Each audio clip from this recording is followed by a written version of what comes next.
Good morning, everybody. My name is Wittemyer, and I'm the Dean of the Law School, and it's my privilege and honor to welcome you to the 5th Annual Clyde Martz Spring Symposium. Every year, as you know, the Martz Conference brings together a terrific group of people to discuss important topics related to the environment or natural resources law.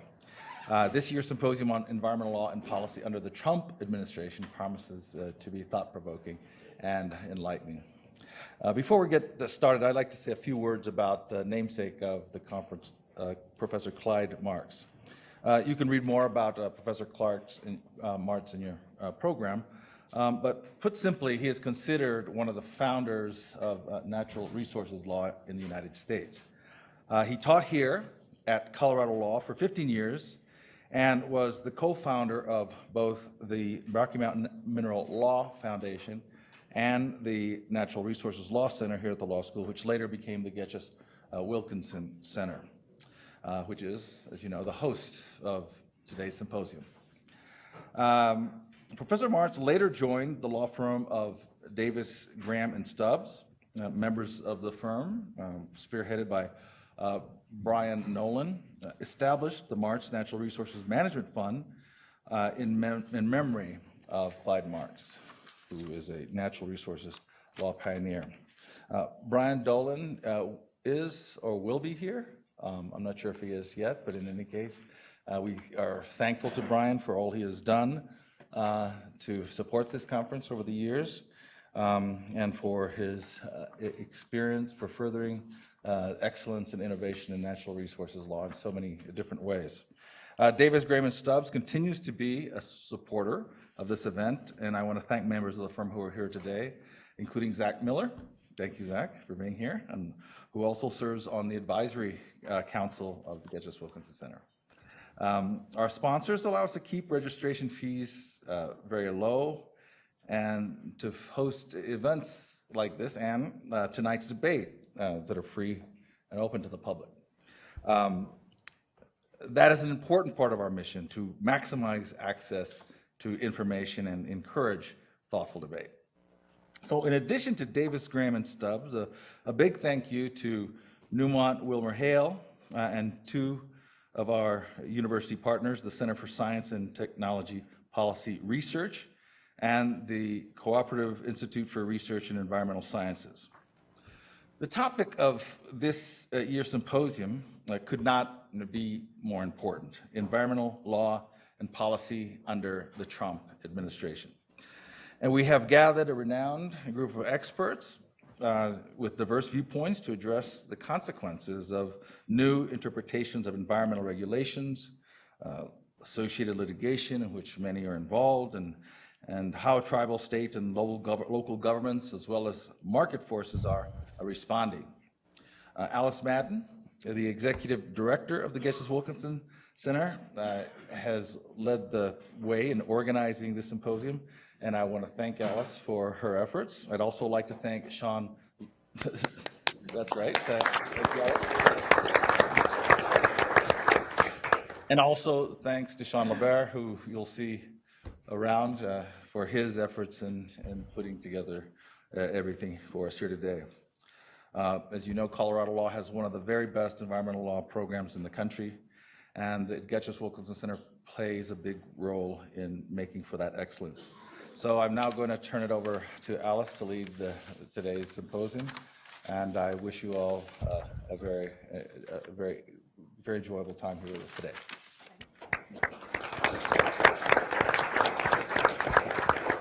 Good morning, everybody, and thank you, Dean. I can't tell you all how supportive Dean and I has been of the center in our mission, and he's played a big role in our success here. The U.S. News and World Report rankings just came out, and our environmental law program here is now ranked 5th in the nation. So think about that for a minute. And I too want to thank Sean LeBar. He's our program director. You know, if you've ever planned an event, there's someone who really does all the work, and that is Sean. And so I want to give Sean another big round. And we have two Seans today, so I don't want to be too confusing. So what part of our mission is to do just this, to bring in very diverse stakeholders, different ideas, and talk about the challenges that are facing the West, facing our nation.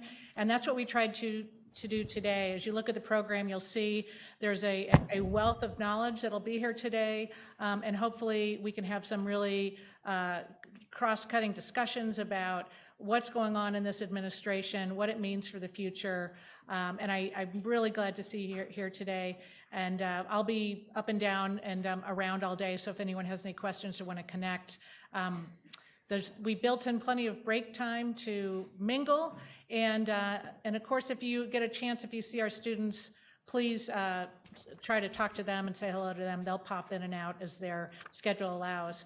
So I'm going to turn it over to Sean McGrath to get panel one started, and welcome all of you. Really pleased you're here, and let's get going. Thanks.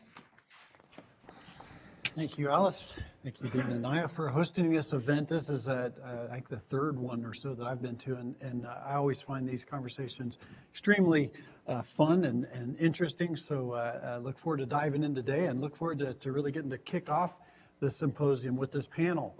The panel this morning is entitled, "What are the likely outcomes from changes at EPA, Interior, and other agencies?" Now, some of you probably sitting there thinking, changes? What changes? Well, we've got a panel that can really dive into that and talk about the changes from the Obama administration to the Trump administration that we're seeing today.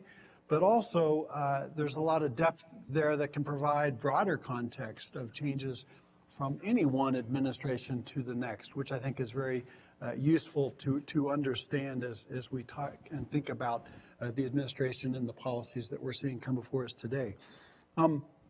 I am going to turn it over to our panelists here in a bit. They're going to provide some prepared remarks, after which time we'll have plenty of opportunity for Q&A. I'll kick that off with some questions, but I want to just let you all know that we'll open it up to the audience for questions as well. So be thinking about any questions that you might want to ask, and we'll try to get to as many of those as we can.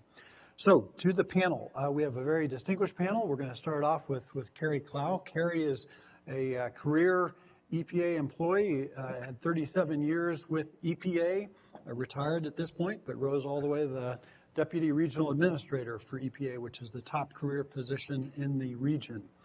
He'll be followed by Jenna Reid, who is the lead science and policy analyst with the Center for Science and Democracy at the Union of Concerned Scientists in Washington, D.C. Bob Comer will follow Jenna. Bob is a lawyer with the firm Norton Rose Fulbright in Denver and has done extensive work with mining, oil and gas, energy, and natural resource industries with regulatory compliance and permitting challenges, and he is a CU graduate, law school graduate. Jill Cooper is the Corporate HSE Director of Environment, Audits, Data, and Advocacy for Anadarko Petroleum Company, Corporation in Denver, and specializes in sustainability, environmental and regulatory legal management, as well as in oil and gas. And like Bob, she is a graduate from CU Law School. And finally, we'll hear from Heidi McIntosh, who is a managing attorney of the Rocky Mountain Regional Office for Earth Justice in Denver. And prior to that, she came into that position with 20 years experience with the Southern Utah Wilderness Alliance.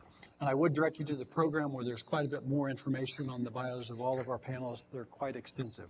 So with that, let me turn it to Carrie. Okay.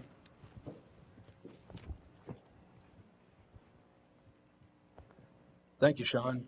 I'm mic'd up, and we got a mic here. Is it causing interference back there? Terrific. Yeah, I'm Carrie Clow. I go by Carrie. Please refer to me that way. My parents didn't seem to remember how they gave me my name, and my Social Security card still says Carrie on it. Talk about confusion when you're going through security clearances.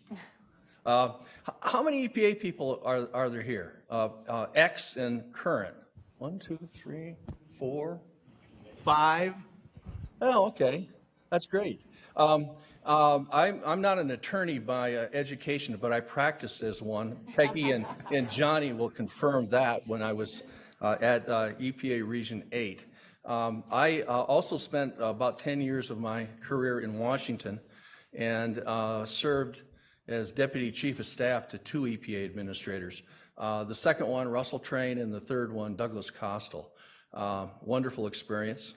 Was great to have under my belt before coming to where the work really gets done, which is in the regional offices. And I learned that very quickly. What I think Sean wanted me to do was to give a little bit of basics on what EPA is. For those, probably all of you know a lot about it, but there are some things that do confuse folks. EPA was created in on December 2nd, 1970, by executive order by President Nixon. He had 2 key staffers. You've heard of the infamous Haldeman and Ehrlichman? Well, they may have some tarnished reputation from certain things, but from the standpoint of what they did on environment, you all should, if you have a chance, look it up and see. They were both very much interested in the issues that were going on in this country with environmental degradation, the Cuyahoga River catching on fire and that sort of thing. And those 2 gentlemen were, of course, the senior guys at the Nixon administration, and they put together an approach. They got the president willing, and they put together something called the Ash Commission, which looked at what was going on in the country and what the federal government perhaps should be doing about it more than it was.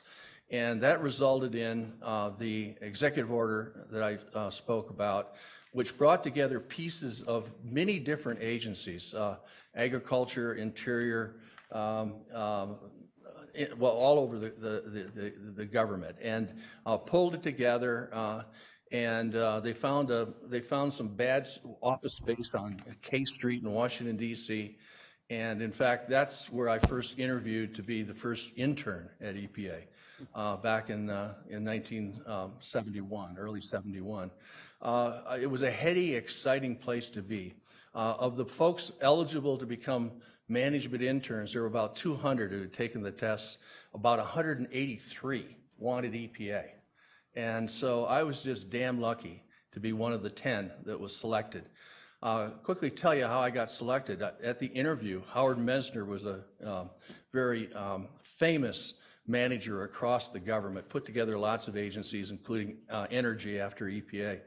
And he was a former management intern. And so he got the permission of Bill Ruckelshaus, the first administrator, to have EPA be an agency that is strong on management first, and then become strong on environment. That was his philosophy. Bill Ruckelshaus agreed with it. So they got going with an intern program. I figured I had no chance. I only had a couple of master's degrees. I didn't have a law degree. I didn't have a master's in public administration, like virtually everybody that was lining up for 5-minute interviews. But I'd been building sewage treatment plants with a construction company out of Virginia. And we were coating the inside of the trickling filters. I was a laborer. I became a labor foreman, but anyway, we were coating with creosote. Everybody ever deal with creosote? Who out here? Is it nice stuff? No, it's very toxic too. And so it was hot summer, Virginia. We're going around this way, coating this thing with creosote. Sun beaming down, hot as the dickens, the reflection off that creosote. And so there was toxic fumes coming over. So right down the middle of my face and my right hand were swollen 1/4 inch thick, higher than they should be. The color of that lady's sweater. So the interview, they asked me one simple little question. I answered it. Then Howard Mesner he looks over at me and he says, "What's wrong with you?" Now, would you ever do that now? All the attorneys in here would have a field day, wouldn't they? But you could get away with that kind of stuff back then. So I got to tell them what I was doing and how I got to look that way. And that's why I got the internship. There's no other reason, none. Okay, let me go on to EPA runs for the federal government several main programs, one of which is NEPA review. EPA is the policeman over how many other federal agencies are out there? Do you like it when EPA gets involved in your NEPA documents? Yeah. Anyway, that's a key role. And then, of course, there's the programmatic programs, air, water, drinking water, so forth and so on. Last time I counted, and I've been gone a while, so who knows, there's like 16 different statutes the EPA's lead on, more or less. And then ancillary on a bunch of other things. Plus, there's a whole bunch of other programs that have kind of evolved over time that EPA has taken on, either by direction from Congress or a past administration, or just because EPA thought it was a good idea, like the asthma program. And so there's lots of that. The main work that EPA does is working with and through the states and tribes. In Region 8, there's 6 states, and there's 27 federally recognized tribes that that all of them take on, to one degree or another, the responsibilities for carrying out the day-to-day mission-oriented work out in the field. And they do somewhere around 80 to 90% of the work, and do a very good job of it most of the time.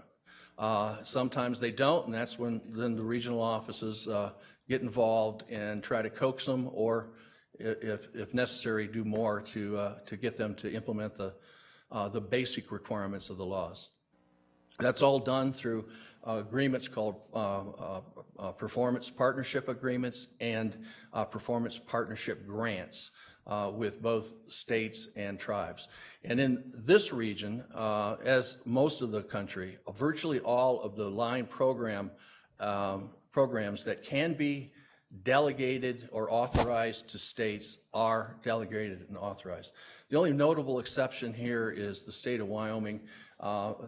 They've never chosen to take on the Safe Drinking Water Act as a lead. And then we have the Indian tribes who have taken on several of the programs, and where they haven't taken them on, there's close relationship between the regional office and the tribes to have the programs effectively work for the betterment of the folks that live in Indian country. That was one of the most fond things I got to do, was traveling to all of the reservations, getting to establish a relationship, which those of you who've worked with Indian tribes will quickly agree. You better keep your commitments, and you better show up more than once. And if you do, perhaps then you'll build a relationship so you can actually work together on the things that affect the folks in Indian country. And okay, let me switch now quickly to, how long do I have, Sean? Another couple minutes? Yeah, you got 5 minutes. Okay. You wanted me to talk a little bit about transitions, since I was in the middle of almost all of them at one point or another. As I said, I started out and was working for EPA right out at the start when William Ruckelshaus was the first administrator. If any of you have not read about that guy, do it.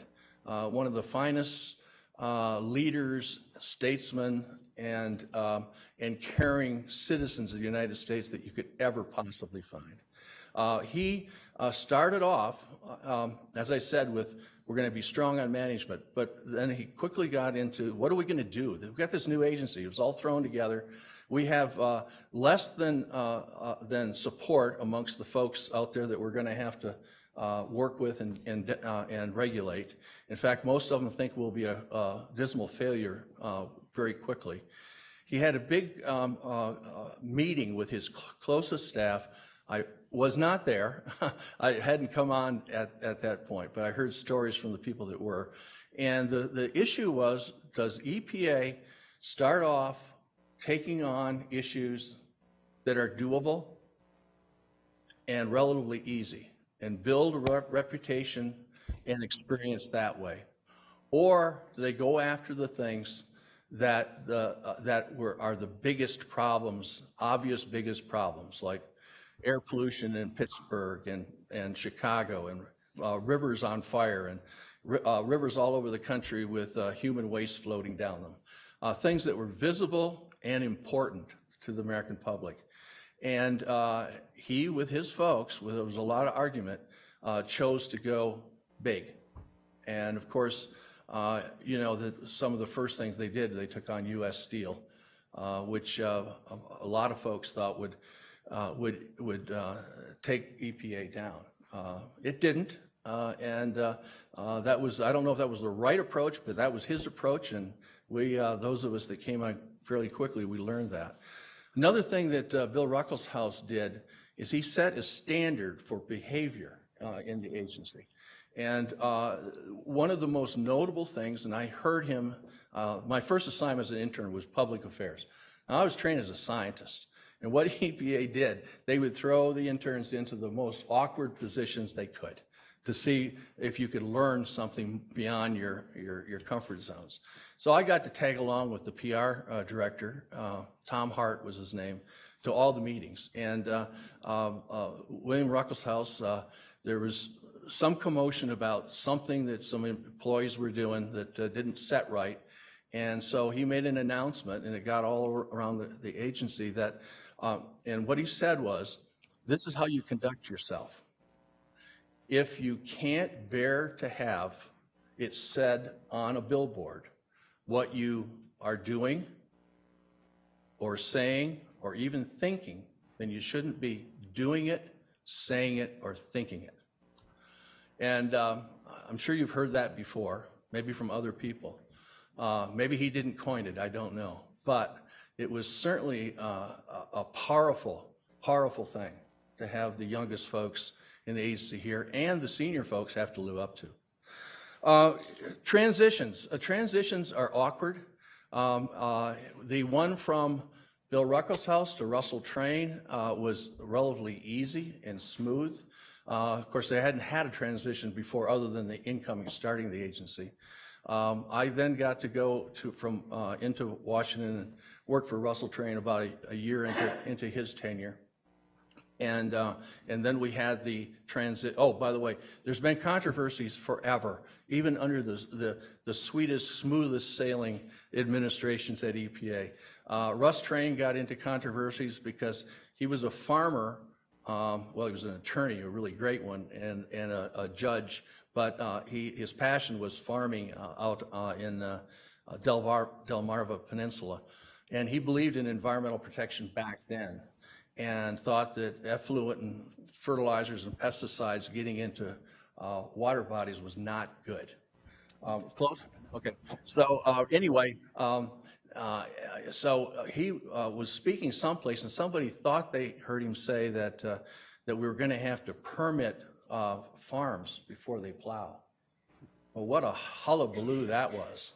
Anyway, I'll skip to just a couple of real quick other transitions. The probably most important one that for maybe this conversation is the transition from the Carter Administrator Coastal to President Reagan and Administrator Burford, who then became Administrator Gorsuch.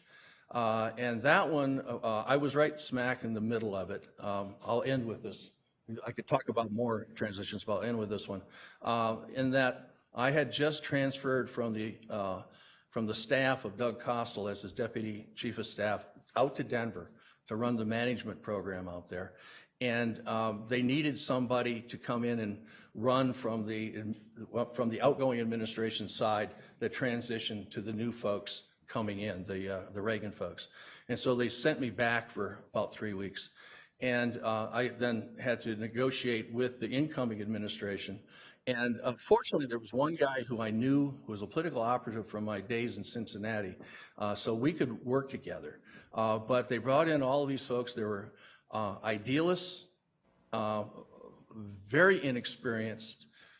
They had some kind of credentials in environment, either law degree or some other thing. But they were sure they knew the answers. And that transition was extremely awkward. Twice a day I would have to call and say, hey, look, your folks are asking for things that it's illegal for us to give you. Not just inappropriate, but illegal. So we worked through it, but that transition, the staff that came in on the transition team from the incoming were not interested in hearing how programs work. Now, every administration should want to make changes, right? They should want to make changes for the betterment, hopefully, but make changes. But you got to know how it works to start with. They were not the least bit interested in hearing any of that. And of course, you probably know some of the resultant activity of the next couple of years. Rita Lavelle was indicted, and the administrator was found in contempt of Congress, and so forth and so on. March 3, Ann Gorsuch was fired, March 3 of 1983. She had in just about 2 years. 2 days later, the top 44 political appointees at EPA were all fired one Friday afternoon. I think it was Friday. Everything always happens Friday afternoon. And there's T-shirts. I lost mine. Does anybody still have their T-shirt? Johnny does. Should have brought it. And it's got all the names of the 44 that were fired that one Friday evening. So we can talk more about transitions if you want to later. Perfect. Thank you.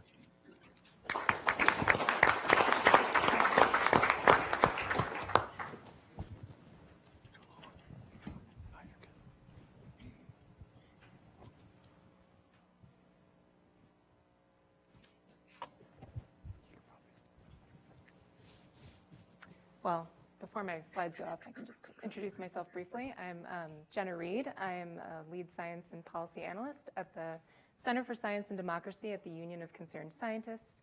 And just briefly, if you're not familiar with the Union of Concerned Scientists, we're a nonpartisan, nonprofit organization. We are based in Cambridge, Massachusetts, but we have an office in DC, which is where I come from. And we also have a couple other regional offices in Chicago and Oakland, California. We have been around for almost 50 years, and we work to mobilize scientists and combine the voices of them with educators and members of the public, advocates, in order to push for science-based, reasonable policy positions in order to address some of the most pressing environmental issues, from threat of nuclear war to climate change. And at the Center for Science and Democracy, we were sort of born out of the this quest for scientific integrity within the federal government. And we work to promote scientific integrity, to protect our science-based laws and regulations, and to push back against misinformation that's being spread, or information that's being misused in the federal government. My work specifically at the center focuses on exposing and pushing back against political interference in the science-based policymaking process. And this can sort of run the gamut from the interference in government studies to manipulation of science that then ends up informing regulations, to changes to advisory committees that ends up influencing the way that science advice is handled at the agency level. So those are just a few of the things I work on, and together at the Center for Science and Democracy, we've been working to sort of track what's been going on with this current administration, and to compare it to previous administrations in terms of the valuing of science in the administration, and also the protection of scientific integrity and the rights of scientists to freely communicate their science and their work at the agencies. So I want to focus mostly on the impacts that changes that we've seen under this current administration will be having on real lives, on people on the front lines of a lot of the sort of environmental hotspots of the country. And just really quick, last January, at the start of the administration, we issued a report that sort of did like a critique of the Obama administration. We looked back, we saw how the administration had done, sort of by our standards of what scientific integrity should look like, whether or not there had been political interference in some science science-based policymaking processes. And the Obama administration, was not perfect by any means. They did a better job of transparency, measures of including public opportunities for comment within the regulatory process. But there were still, and like in most administrations, there are these examples of places where scientists at the agencies were not listened to, scientific studies were not, the right scientific studies were not used to inform a particular rulemaking. A decision was made more based on the politics of a situation versus the evidence. And so there were examples of that. And we called for, also for the Trump administration, for some standards that we would have liked to see coming from him and his team, based on government transparency, inclusion of opportunities for public comment, and scientific integrity broadly, and just the inclusion of science in the implementation of decisions. And so what I'll be talking about today is a lot of the the juxtaposition of the messaging that the agencies have been using around what they've been doing versus what is actually occurring. So this is an example. This is Administrator Pruitt's year in review that was issued just, I believe, last month. Where he sort of communicates that he has spearheaded these 22 deregulatory actions that could save the American people more than $1 billion. So there we're talking about the potential costs that have been saved, but there's no mention of the foregone benefits of all of those 22 deregulatory actions. And notice also that there's this focus on deregulation versus proactive measures to actually promote the mission of the agency, which is to protect environment and public health. And so what we've seen in Administrator Pruitt's EPA is this sort of underutilization of science in the rulemaking process. There's been sort of skirting of the typical process for a lot of the regulatory efforts that have happened, and which is one of the reasons they've been challenged so often in the courts. And also just a failure to listen to its own scientists and to value the proposition of evidence informing regulations at the agency. And this is not unique to the EPA either. This is sort of similar. Things are happening with Secretary Zinke of the Department of Interior as well. So we've been tracking these changes, and I think that we've noticed these sort of four themes coming from changes to science-based regulatory decision-making process. One is this diminished role of science and scientists. So we've seen, first of all, we have no science advisor at the administration, and that is something that the Obama administration, very early on in his presidency, made sure that he made a point to say that he wanted to restore science to its rightful place after some of the events that happened during the Bush administration with egregious examples of sort of political interference, political appointees having a chance to change scientific documents at the Fish and Wildlife Service, for example. And there's also, we did an analysis of the science political appointee positions across the government, and only 20 of 83 of those positions have been filled by this current administration. So there's sort of this lag in filling the really important positions at the science agencies.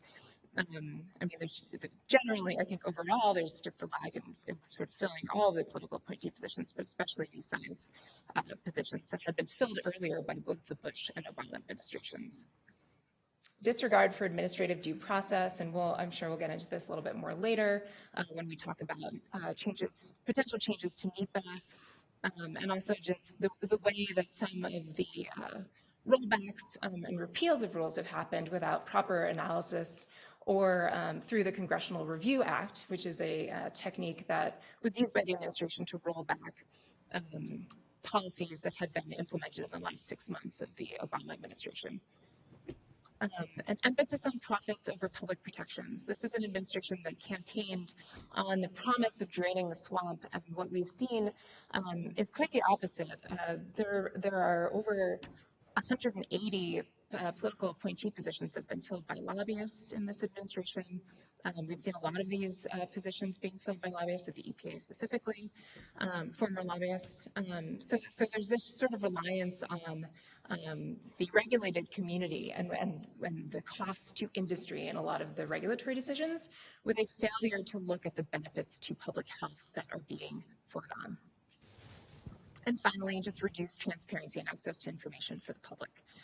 So we've seen the really a resistance to release visitor logs at the agencies, travel schedules of Administrator Pruitt. And these are things that the Obama administration, for example, we didn't have to submit a FOIA request or Freedom of Information Act request to get access to these things. These are made publicly available proactively in order to inspire public trust in the government, because these are taxpayer dollars going to the administrators of these agencies, and we want to see what they're going toward. And we're having a real challenge finding out exactly what is going on at the agencies. And now I'm going to sort of transition into the impacts, and I'll be talking about how these themes sort of have woven into just a few of the delays or repeals or rollbacks of environmental policies that we've seen. So this is in March of last year, the EPA chose not to grant a petition to ban all uses of an insecticide called chlorpyrifos. And this had been studied by the EPA for years. It is a pesticide that has no neurodevelopmental impacts on children specifically. And the agency's own scientists during the Obama administration recommended that there be a ban to many of the uses of this insecticide because of those very strong linkages. And sort of the body of the weight of the evidence was sort of telling the agency to do this. Administrator Pruitt reversed this agency decision and chose not to ban the insecticide. And this is after meeting with the maker of the chemical, which is Dow Chemical Company, and also just generally having really a relationship with the chemical industry. And a petition was also issued by, not a petition, a comment was issued by Dow, sort of asking the agency not to take action on this. So now this has been punted several years by the agency, and we'll have to wait to get more action on this insecticide that very clearly should be banned. And in the meantime, individuals that are living near farms that are sprayed with chlorpyrifos, which is a lot of corn farms across the country, and fruit and vegetable crops as well, are being exposed to this chemical every day. Farm workers, children living nearby these row crops are being exposed. And there was an example almost immediately after this decision was made in May, I believe, where the drift of chlorpyrifos ended up affecting over 50 individuals through drift, and they had really acute toxic impacts, let alone the chronic impacts that this chemical will be causing. So it's just a direct impact of one of these decisions.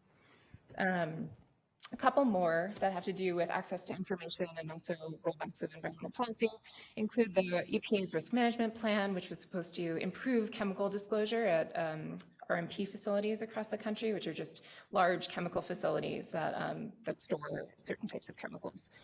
And this was finalized at the very tail end of the Obama administration and then has since been delayed. The impacts of this we're already seeing, things that could have been improved. For example, during Hurricane Harvey, there was a huge fire at the Arkema Crosby facility in Texas. And because first responders who were on the scene ended up being extremely sick because they didn't know what they were running into. And this could have been prevented by these amendments actually moving forward versus being delayed a couple of years. And then the Department of Interior Bureau of Land Management, there is a rule to require disclosure of chemicals on public lands. That was finalized in 2015. That has since been rescinded by this current administration. And this would have just helped to give people an understanding of what actually is they're being exposed to in the chemicals that are being used for fracking in nearby wells. And the impact that generally that these rollbacks are having in the federal workforce are many, and I won't go through all of these in depth because I think we'll probably talk about them in the questions and answers. Just a couple minutes, okay. And Carrie alluded to some of these things, but there've been a whole slew of impacts to the federal workforce. I think when scientists at the agencies realize that their work is not being actually considered for the regulatory decisions that are being made by the political appointees, it creates this sort of chilling effect, and we've definitely seen that happen. Here's just some headlines that we've seen over the course of the past year that sort of talk about the general decrease in staffing at the agency and also low morale that's occurring.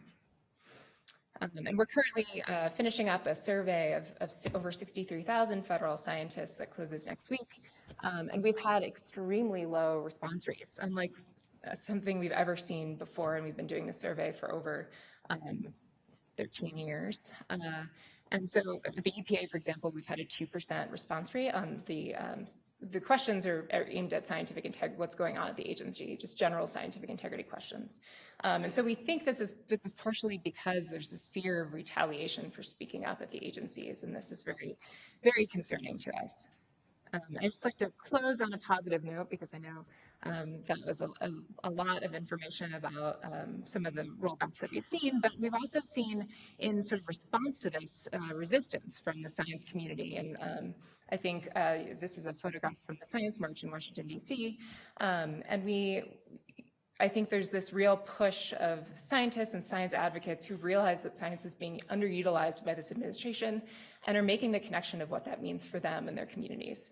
And so we're, really pushing to make sure that this science constituency is advocated for and that we are able to help prevent some of these egregious attacks on the process of environmental rulemaking, and also just generally rollbacks of important environmental protections by engaging the scientific community and making sure that they're involved in talking about the value of science and why it's important for policymaking.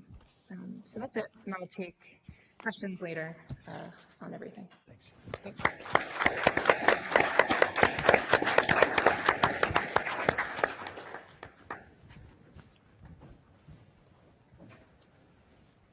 While Bob's coming up to the mic, I should have noted also, I found out at breakfast that Bob was a former official at the Department of the Interior in the Solicitor's Office, both as a political appointee and then moved into a staff position.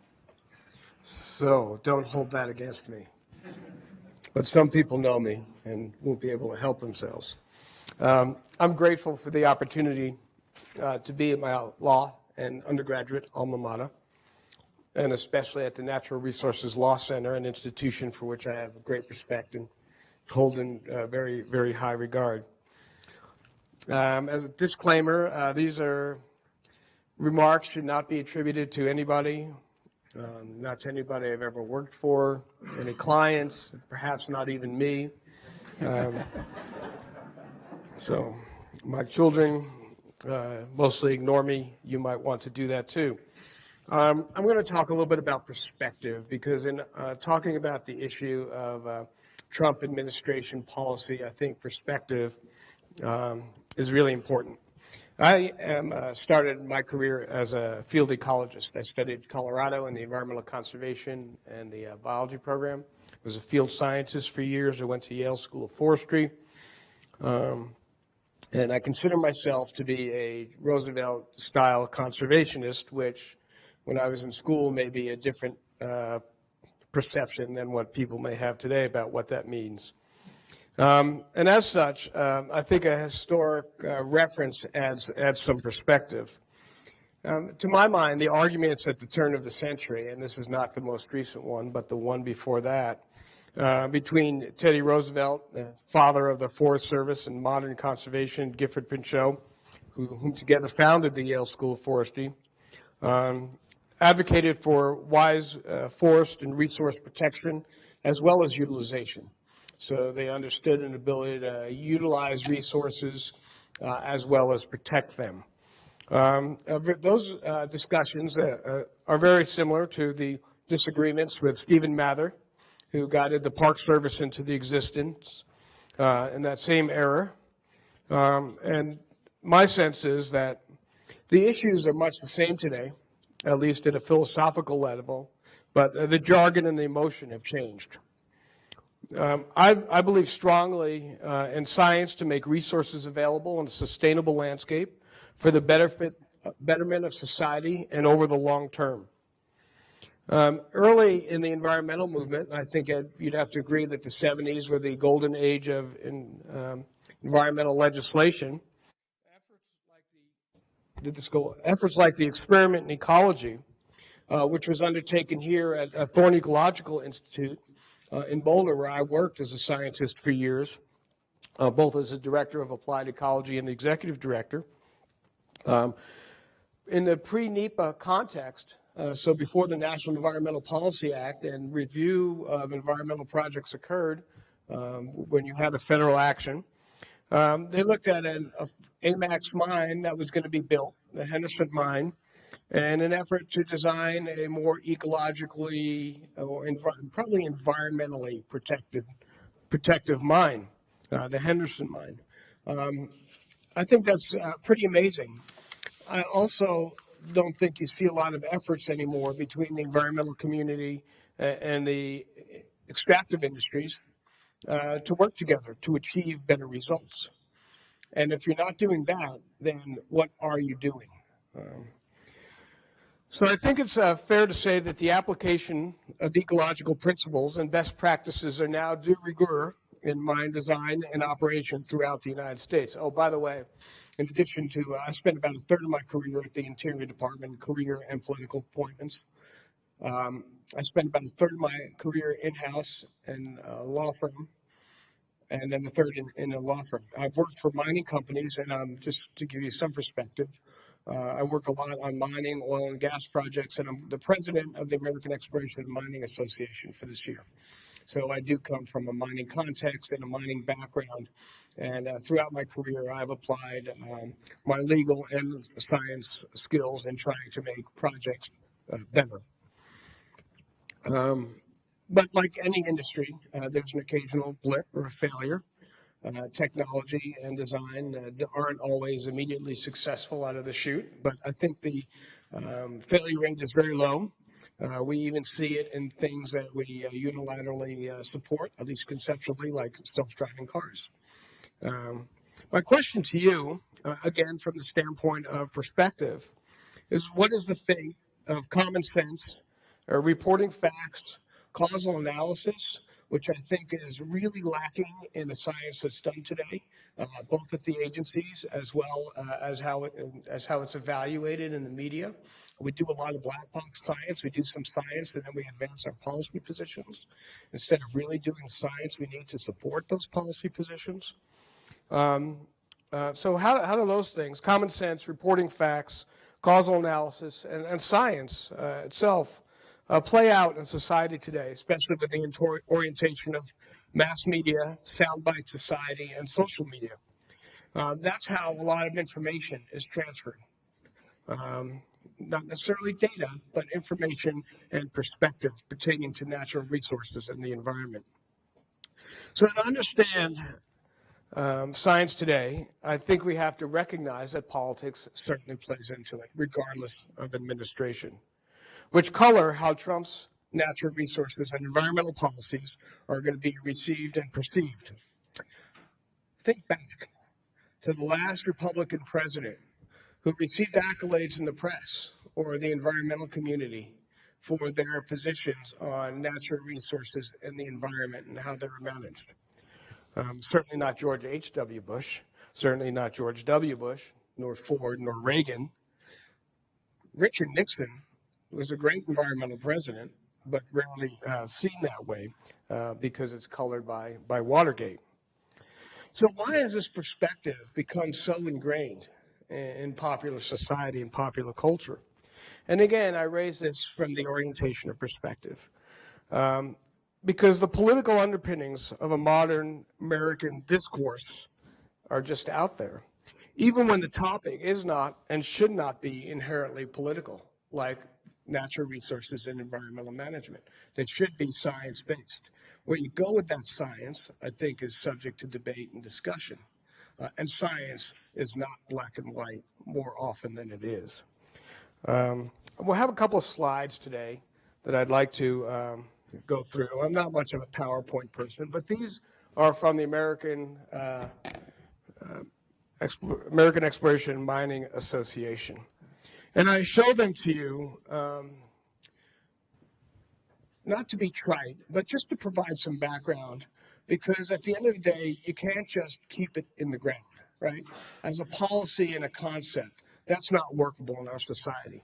So every American born will need 985 pounds of copper, bauxite, clays, there's a lot of clay in these brochures that were handed out today, iron ores, salt, all these things are mined. So 3.1 million pounds of mined material in the lifetime of every American.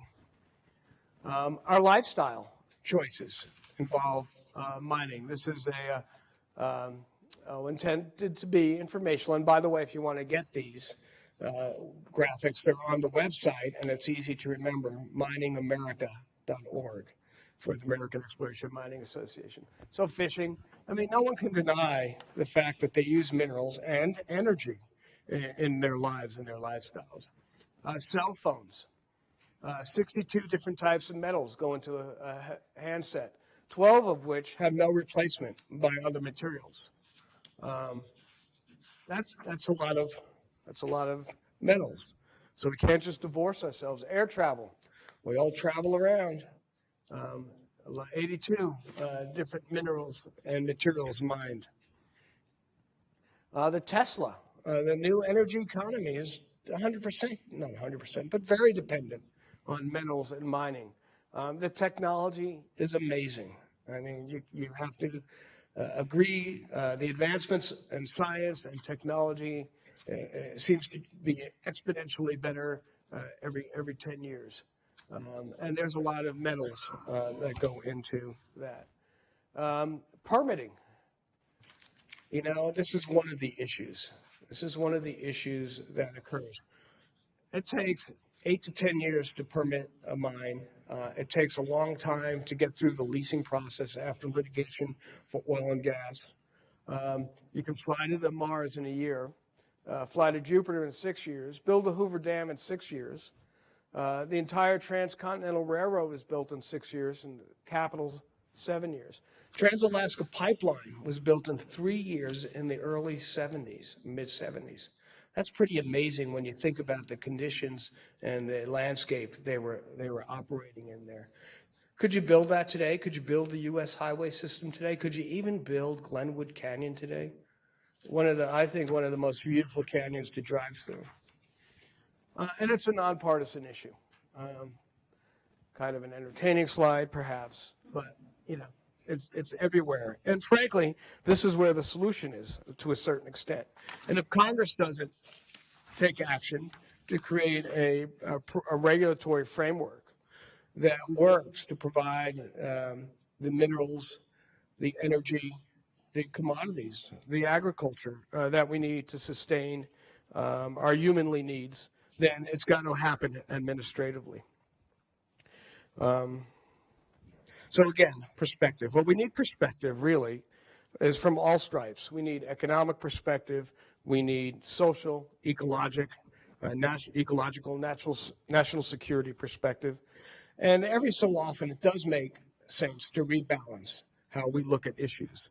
And one of the concerns I think that's out there is we tend not to do the policy evaluation on existing laws. Once a law is in effect, we tend not to look at it to say, well, is the law being implemented in the way it was intended? Is it too strict? Does it impede progress? Or does it facilitate progress and create a safer environment? And wrap up. This is only supposed to take a few minutes. I will wrap up. AUMA has worked hard as an organization to undertake some programs. It was involved in litigating against duplicative mine financial assurance. And we need to figure out as a society how to use good ideas to advance these humanitarian purposes rather than as a weapon to stop reasonable resource development. Concepts like environmental justice, compensatory mitigation, sage-grouse mitigation, ESA listing and designations. There's a lot of backstory on how we list species and whether we're really doing it in a way that advances society. So we need to return to integrity. And I'll be prepared to talk about some projects, if you like, Dakota Access, Pebble Mine. I haven't worked on all of these. And models and how we use them. Do we use them appropriately to predict and make policies, or do we use them to drive decisions and positions, which I think is what's happened. And let's face it, models are just models. They're somebody's scientific wild-ass guess. And with respect to waters of the U.S., here is a dribble of a seep that runs its way out in about 10 or 15 feet, not really connected to any waters of the U.S., but has become a major impediment to advancement of a project. And those are the kinds of things where we need to regain some common sense in how we look at natural resources and the environment and build a better world and a better society. Thank you very much.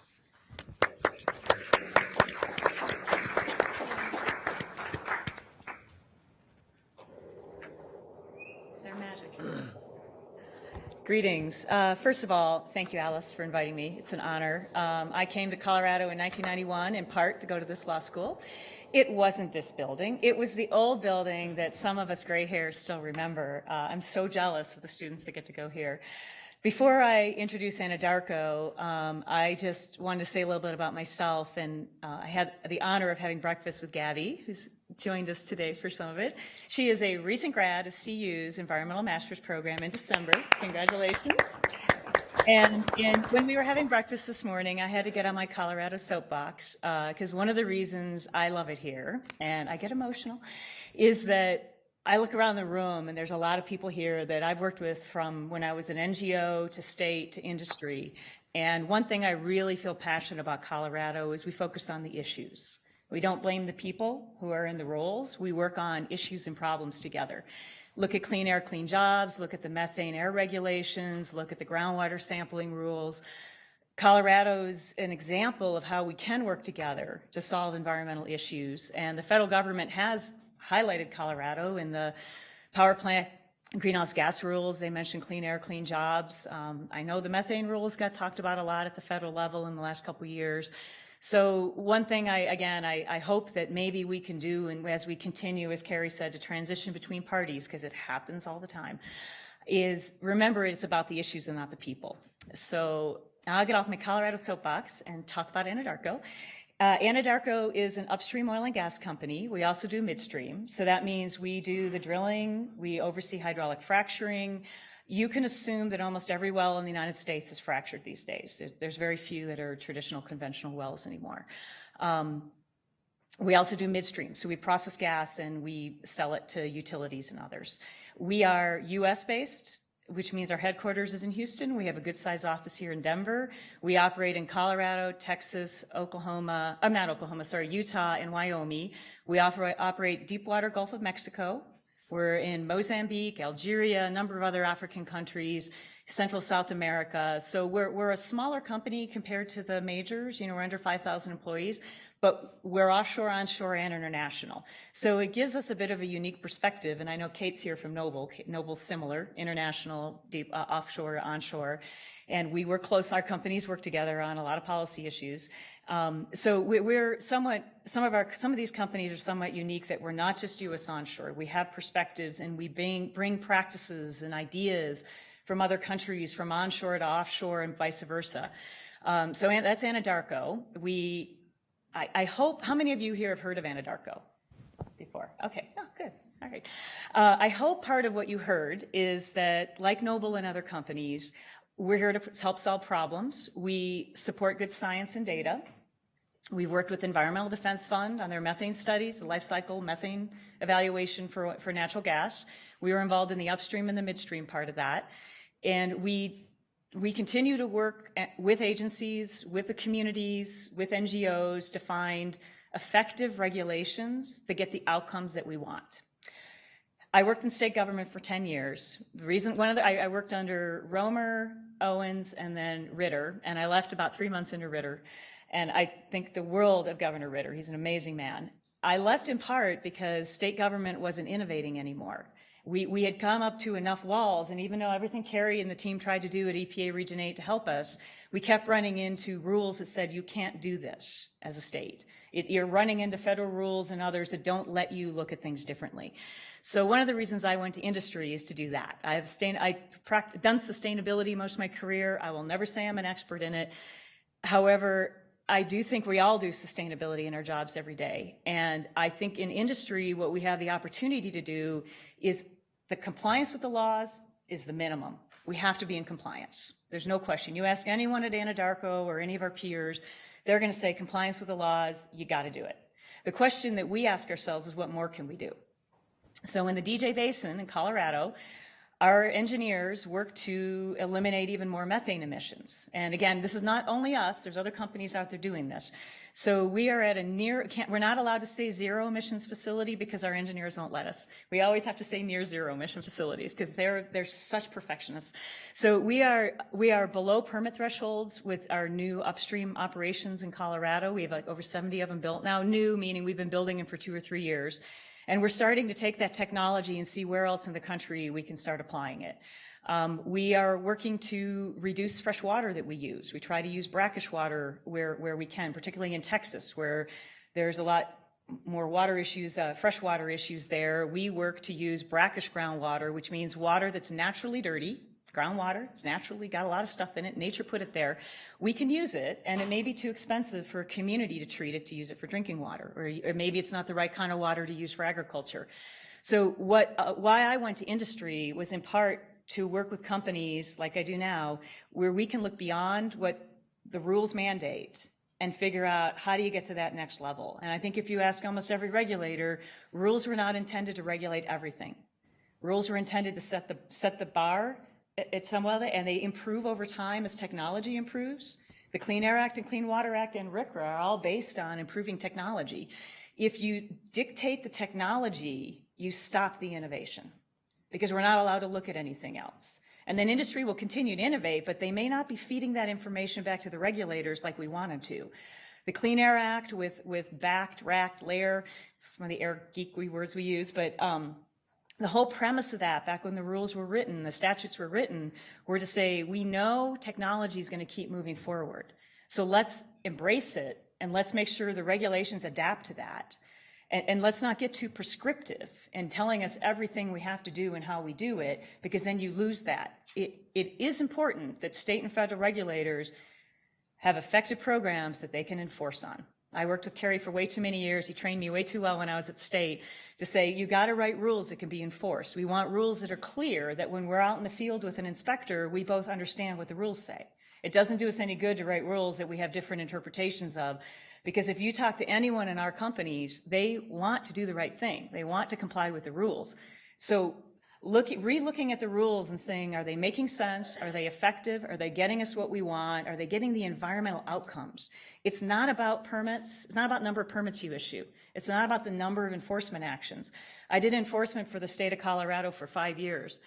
Bob Jorgensen and I, who Carrie knows well, our goal was to work ourselves out of a job. We were trying to figure out how do you stop companies from violating. It wasn't about how many penalties you collected every year. I love the SEP program where monies went to great environmental programs. At the same time, I would have loved it even more if every company in Colorado was in compliance. So can we go back to looking at, they call it cooperative federalism these days. It was innovations 10, 15 years ago. Can we go back to looking at the core environmental acts and say, what were they written for? They were written to get environmental improvements. We have come a tremendous way from the 1970s. And I do agree, Nixon was a tremendous environmental president that no one gives credit to him for that anymore.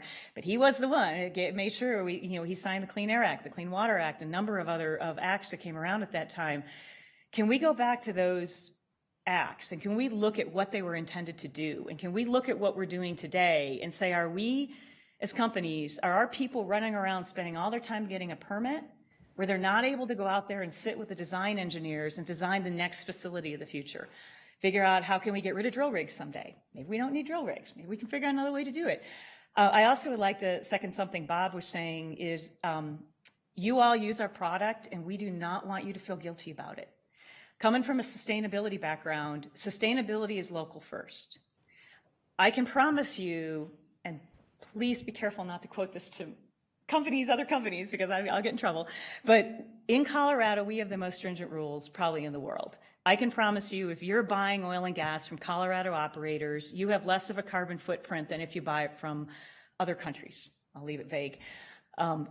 We're regulating methane here. We're regulating groundwater. When does sustainability become not in my backyard? Why isn't it going back to yes in my backyard? You guys use our product. I don't want you to feel guilty about it. I want you to feel good about using our product, oil and gas. We try to do it the best we can, particularly in your backyard here, because the regulations, the communities, everybody has told us that's the expectation of operating in Colorado. It's up here.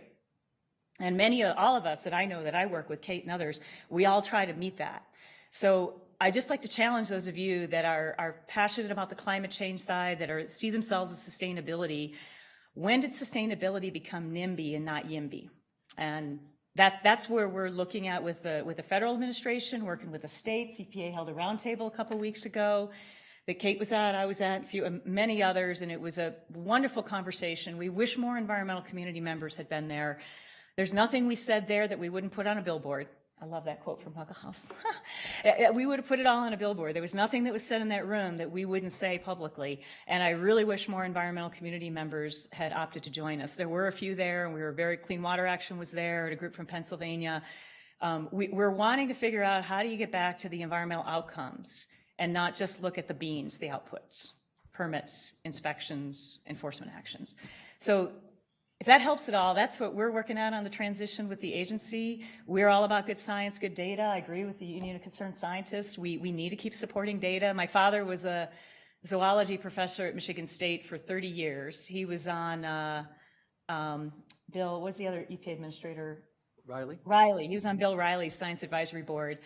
It was ingrained in me to support good science. I come from a family of scientific professors. I'm the oddball. I'm the business major with a law degree, and they always thought I couldn't make up my mind. NGO, government, industry, because he stayed there for 30-something years, and they did research. And so I think you'll find many, many people in our industry. We work with scientists, geologists, engineers.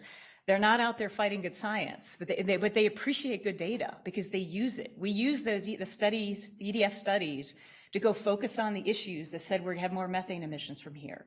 Any company that was involved in that, and now we've expanded it through American Petroleum Institute to a voluntary program that was announced in December to try to focus on 3 key areas that came out of the EDF study as an issue that we could work on. So we're not blind, we're not ignoring, we are working hard, and we like good, strong, effective rules that keep the bar where it should be. So we're all operating at a similar level, and then let some of us innovate to get to that next level like the acts were intended to let us do. Thank you.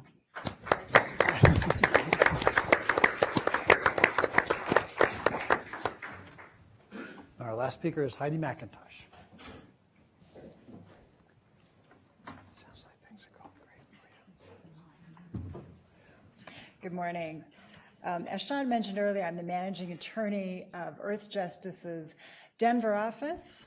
If you haven't heard of Earth Justice, we are an environmental law firm. We operate like many other law firms do, except that we don't charge our clients anything for representation. We represent community groups, we represent small, medium, and large environmental groups, we represent health organizations, all to ensure that everybody has the right to a healthy environment. We have about I want to say 120 attorneys now. One of them is sitting right here, Michael Hyatt, who does a lot of our work in the Public Utilities Commission, working towards more of a transition to clean energy. So that's who we are. That's what we're all about. And I'm very pleased to be here this morning. And thank you, Alice, very much for the invitation. So we're at the law school. A lot of us are lawyers or law students, so I want to turn our attention to the law because the law really provides the framework and the backdrop for a lot of what we're seeing here in the Trump administration. And we can't forget that there are actually legal requirements and standards that apply to all of the environmental rollbacks, some of which Jenna spoke about earlier.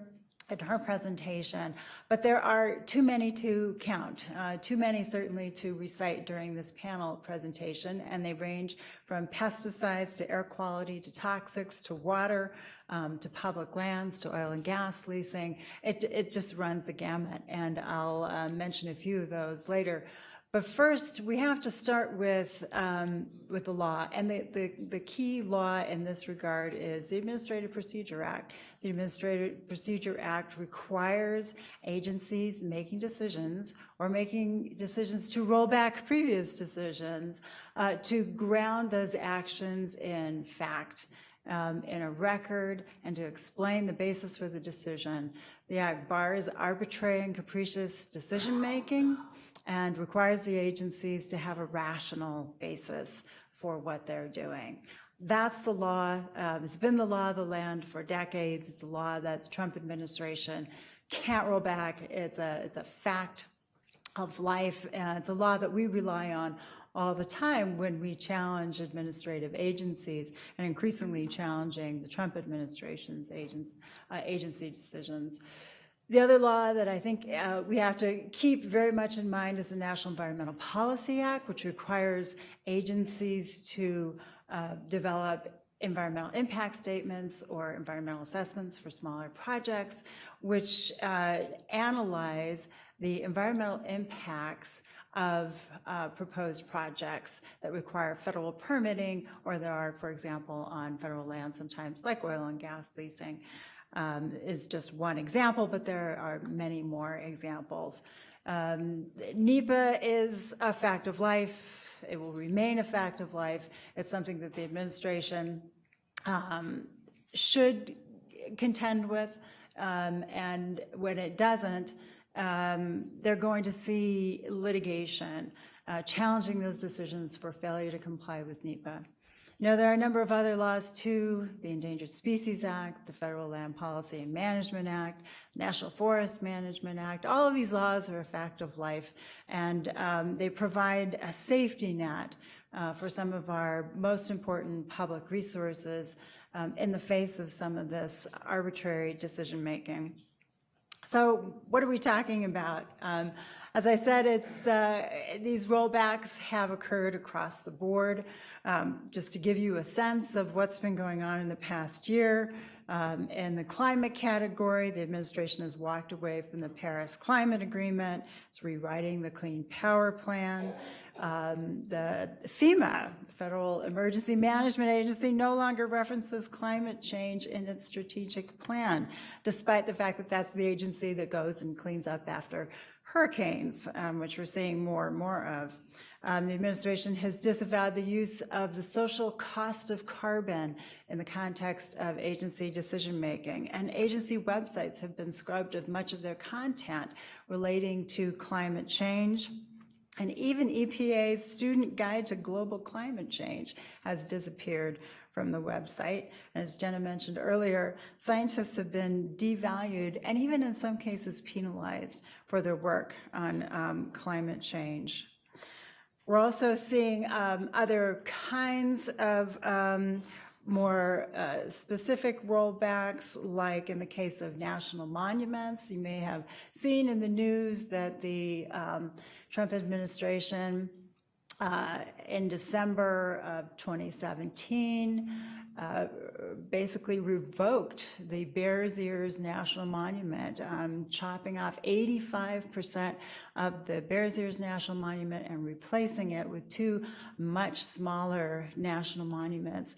And this in an area that I think is unmatched in terms of its cultural and archaeological importance. 5 tribes whose ancestors have been there for thousands of years worked hard with the Obama administration to achieve protection for this really unique place. It's a place that had a history of looting of archaeological sites.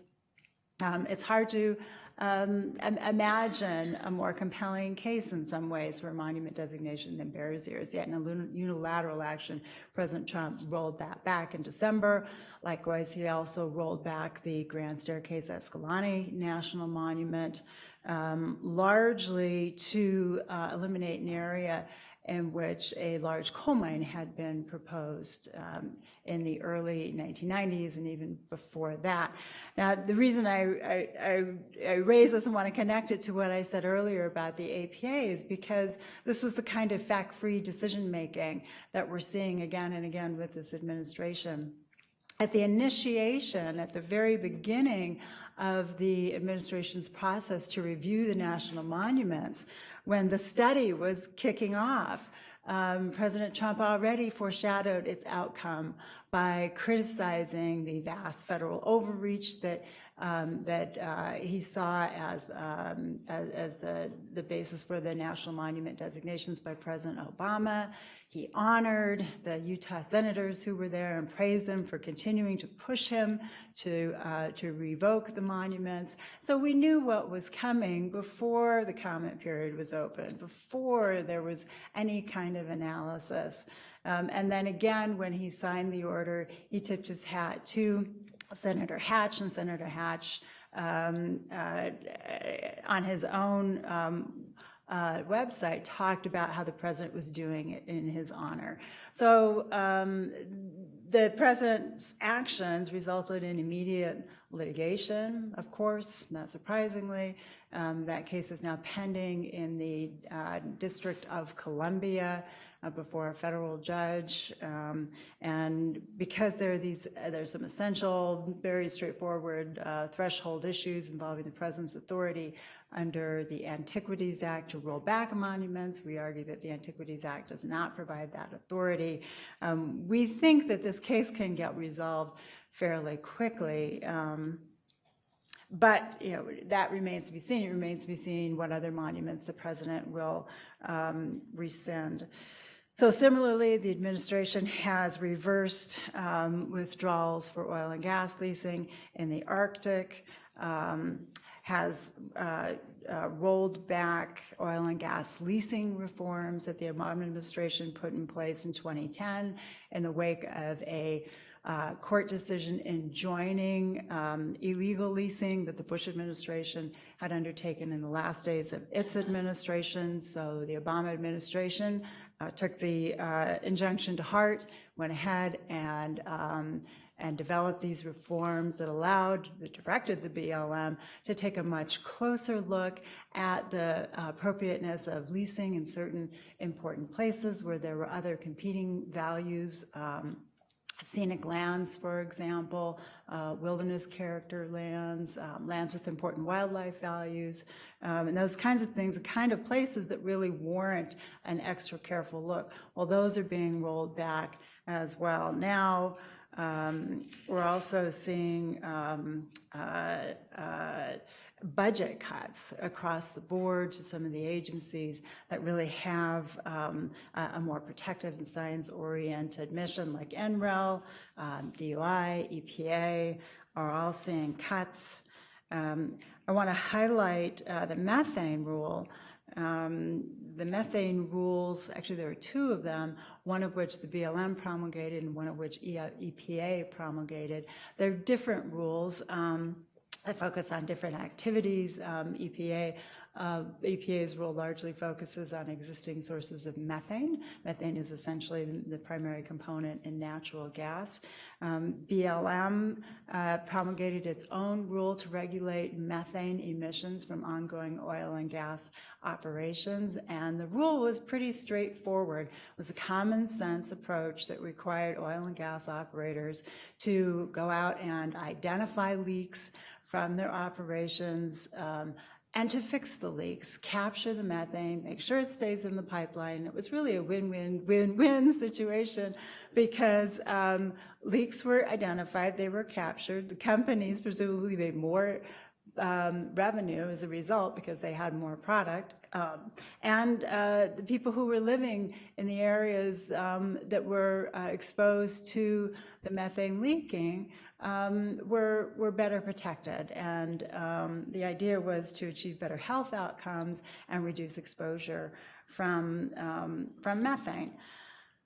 So that rule is now in effect, but the Trump administration initially tried to roll it back, again, without engaging in public processes, without promulgating a new rule. It simply said, well, that's not our position. We don't like the rule. We're going to try to roll it back. And so far, the Trump administration has been unsuccessful in doing that. The courts have twice now rejected the Trump administration's efforts to roll back the rule, and most recently, the judge criticized the Trump administration for trying to roll back the rule without any kind of factual basis. It was grounded in the Administrative Procedure Act and the existing laws that required a rational basis and some fact-based decision-making. Yes. So I have one more sentence. I'd like to close on this thought, which is that when you see these kinds of processes that are circumvented again and again, and a neglect for the law and for the science and for fact-based decision-making, you really undermine public confidence in government, and you expose the government itself to increased litigation risks, which isn't in the interest of the government, it's not interested in the interest of the public, and it's not in the interest of industry itself. Thank you.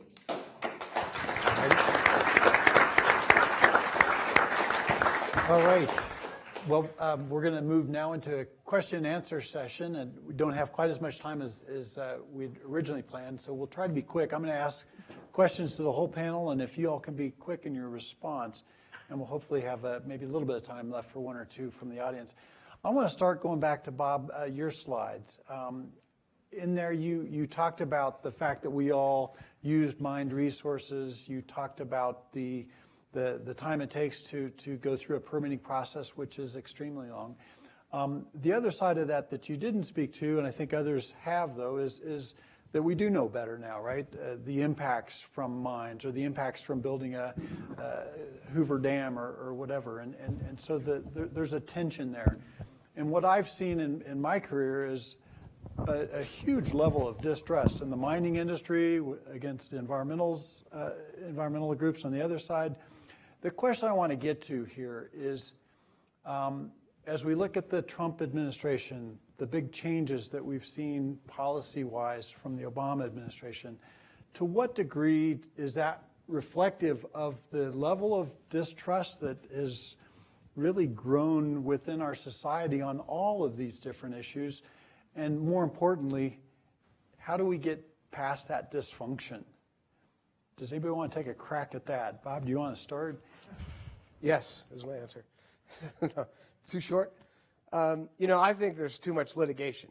And if the environmental community and the industry and other organizations were working together on the front end to plan projects, to provide their input to how projects should be built, to raise concerns on the front end rather than sort of playing rope-a-dope with the project and the process, that would make a lot of sense.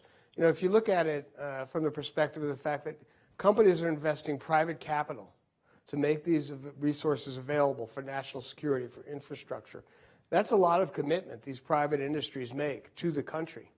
But we don't sort of reciprocate in providing a permitting process that creates an even playing field for everybody. I mean, let's face it, there are always impacts. There always will be impacts. The houses we live in caused impacts. Boulder didn't always look like this. So we're in a changing world that will always change. The question is how to change it and to make these change in a ways that diminishes those impacts. And from the industry standpoint, you can't always guess right. So you need partners to work together with it. And I think if we had more of that, I think we would see a lot less distrust. I personally think there's way too much litigation. Every administration loses cases. It's the nature of government and the courts. It's not a perfect system, but it's a great system. Others want to weigh in on that? Well, since we are filing a lot of lawsuits, let me weigh in on that, because in this environment where you have so much fact-free decision-making with huge repercussions on the environment, on public health, the courts are really our last resort. That's where we have to go here. There is no other place, and there's a lot on the line now and for future generations. So these are important issues. They deserve a careful review. And I want to say that rope-a-dope is not even legally possible. because, and that's not how we operate, and it's not how others that I know who litigate in this arena operate. We and our clients work very hard on the front end of projects to provide comments to the federal agencies, to create the record, to give the agencies something to work with when they're trying to make a decision, because sometimes they don't have access to all the information they need, and we can help them with that. And we move from that point forward, and sometimes the agency comes around and sometimes it doesn't, and when we're in a fact-free decision-making situation, that's when litigation comes up. But you can't even engage in the litigation, you can't file a lawsuit unless you've participated in that process. Heidi, so that just to clarify how that actually works. twice you mentioned fact-free, and one aspect of that is science, right? That's intended, the scientific process is intended to bring facts. Jenna, you talked about scientific integrity. Can you speak a little bit more to that and the changes that you are seeing with this administration and where you think this needs to go? Right. So scientific integrity, as we define it, is sort of the ability for independent science to inform policymaking free of undue influence from both financial, political, or ideological special interests. So scientific integrity is something that's, should be fostered within all of the science agencies so that the individual scientists at the federal level can freely communicate their science, all the work that they're doing that's, taxpayer-funded research on, large-scale public health, environmental, critical issues. And so it's incredibly important not just for the protection of those scientists who work at the agencies and for inspiring public trust in the work that the agencies do to help inform policies with really good science and strong science, but also for the public to have access to unfiltered, unvarnished information about the science that's being done at the agencies. So as Heidi mentioned, some of the things that have been happening now with stripping websites of climate change information or perhaps misinforming the public about the science, those are also abuses of scientific integrity because they are just sort of giving the wrong information about science and the consensus of science and what we know about, for example, the human caused element of climate change that's being sort of wanted. There's the whole red team, blue team debate idea at the EPA that gets started. That type of thing is sort of wearing down this scientific integrity that we'd like to foster more at the agency level. Yeah. Carrie, this question might be for you, or others might want to join in. Kind of related to science and that process, both Jenna and Heidi raised the issue of the Administrative Procedures Act and just the fact that to propose a new rule or policy, agencies have to go through processes. You've managed those kinds of processes. Can you contrast this administration with past administrations? Are the processes being followed appropriately? Yeah, thanks.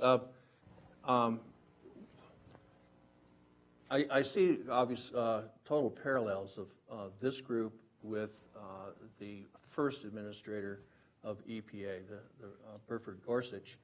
I would characterize both administrations in their first year and how do I put it most clearly? Fire, ready, aim.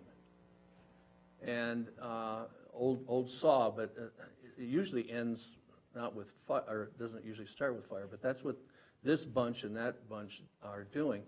It's based on just lack of competence of the people in the organizations. Bob mentioned perspective, and I think that is so incredibly important. We got those two hopefully isolated examples that lasted about 2 years. This group will get fired at very quickly, and will hopefully be dethroned. But if you look at the perspective of other, you had under H.W. Bush, you had Bill Riley, a magnificently competent administrator who looked at the facts, looked at economic development very, very well. And then, for example, in W.'s administration, you had two of the finest EPA administrators ever, in Administrator Whitman and Administrator Levitt, who never would have taken the direction that these folks are doing. And then picking up something Jill said about, you didn't quite say it this way, about innovation. EPA ought to be always looking at the folks who want to do well and better and give them some flexibility.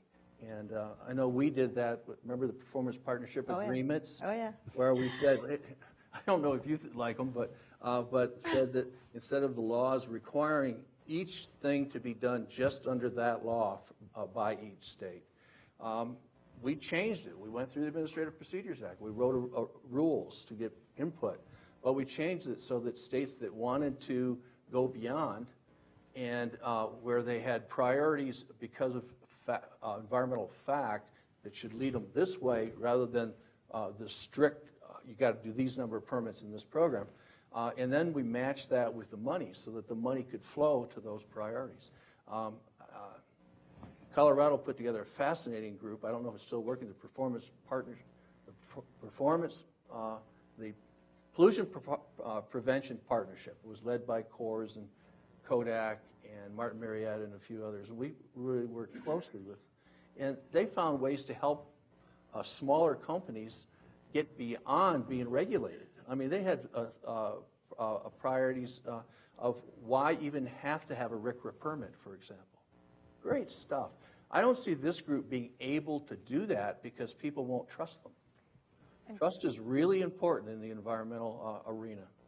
Really quickly on the innovation piece, I think, and also what's troubling is that some of the rollbacks are taking away the ability of the agency or of the companies' requirements to monitor some of the pollution or to disclose information about the chemical facilities or about the practices of a particular industry. And that means that we won't be, if we can't measure it, then we can't properly manage it. And if we can't manage it, then we can't necessarily develop the technology properly to manage the next level of it, right? So I think innovation can be bred through regulation as well. It just needs to be the right regulation, and we need to be sure that we're monitoring all of the industry practices correctly, and making sure that the public has that information available so that we can see what needs to be done, what changes need to be made at the industry level. So Jill, question to you, and then I'll open it up to the audience. Can you speak a little bit about these swings from one administration to another and how that affects an industry like yours? And you know, are there things that we should be doing to incentivize good behavior, for example, that aren't being done? Thank you. And Carrie and others have said a lot of it, but you know, I am proud to work for shareholders. I work for a publicly traded company, and my job is to reduce risk, cost, and liability to the shareholder. I can't come up with an example of environment that doing the right thing for the environment, everything you do is equated to reducing risk, cost, and liability to the shareholder. That I very seldom can ever think of something that doesn't line up. What industry doesn't do well with is wild swings in regulations. You know, it's like you do it this way, no, you do it this way, then you do it this way. I think anyone here who's worked for industry knows it's really hard. I mean, I work for my field teams, the field ops guys, the drilling engineers, the HSE people in the field. That's who I work for at the corporate level. And what they ask of us is work with agencies, state level and federal, but a lot of times we're working with the states. That's the whole cooperative federalism. A lot of the federal programs are delegated to the states. And the states were given a little more flexibility to do things a little differently. And having been at a state, there was this multi-state working group, which is a bunch of states that did innovations together, and we just learned from each other.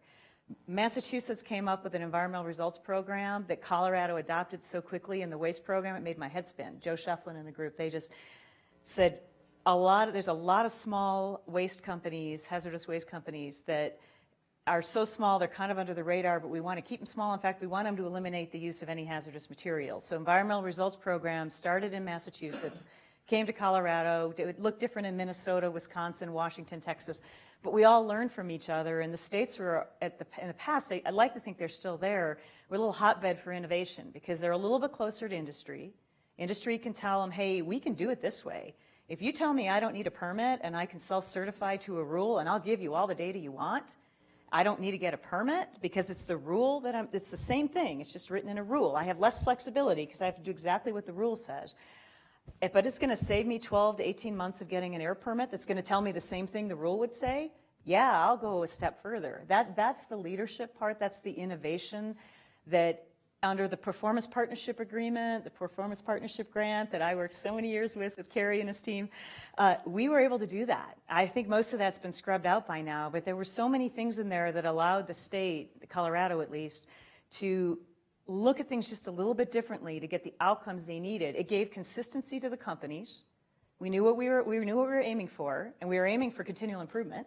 But the state's rules were here, and we just kept getting better. And then we knew the state was going to catch up with us, and they were going to up Reg 7 for air quality, or they were going to up the waste rules on reporting. And so what I think we don't recognize, and I agree, the swings are hard on us. I'm not saying it's any easier for anyone else, because I understand what the NGOs are saying here today, and I understand the passion behind it.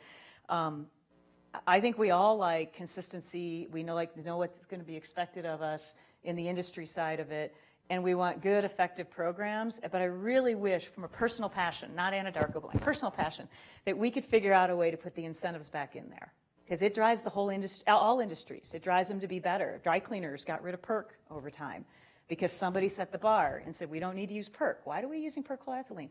I don't know. It's a good question. We have to deal with it behind, it was, why are we using it? We're breathing it.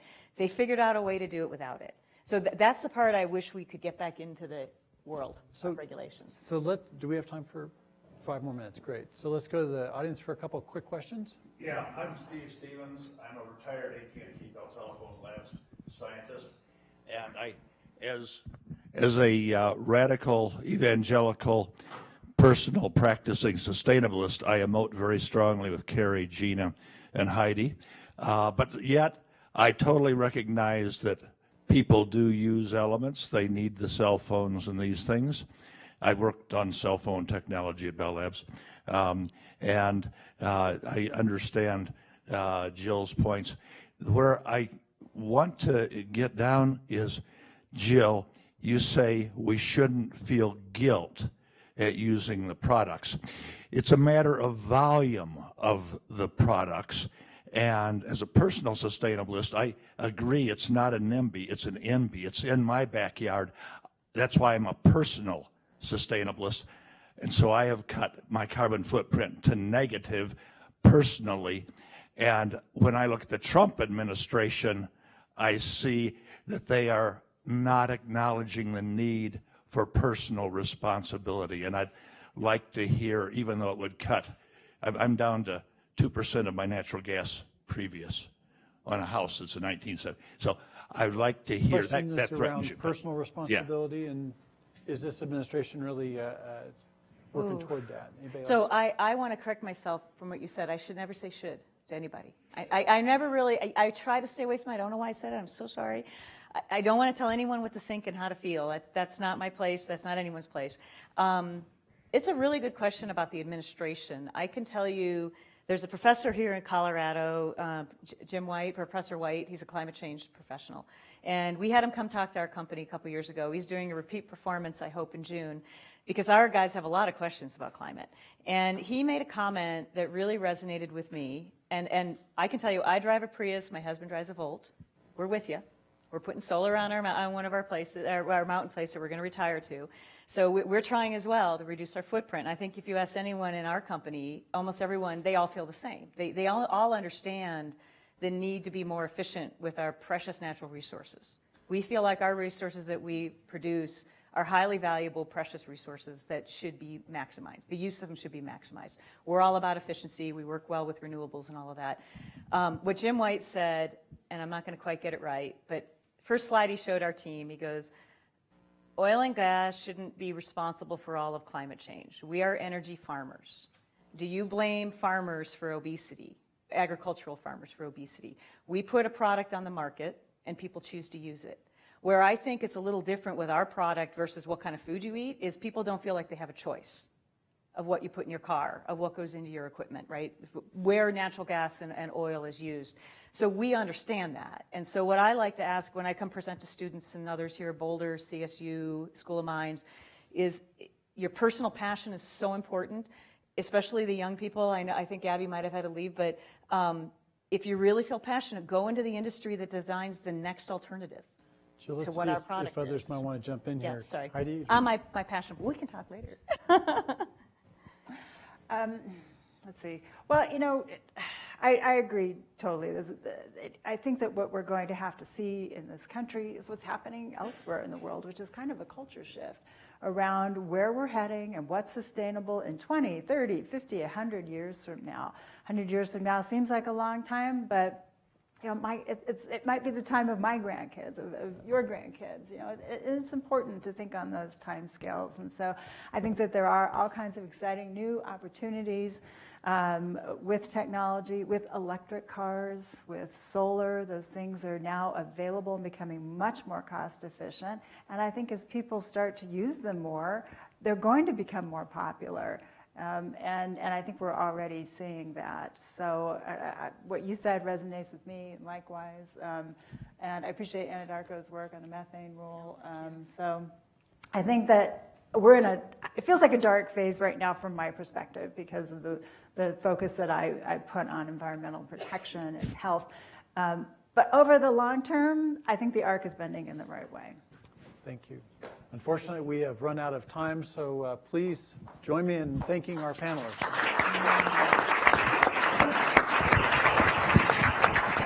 Enjoyed your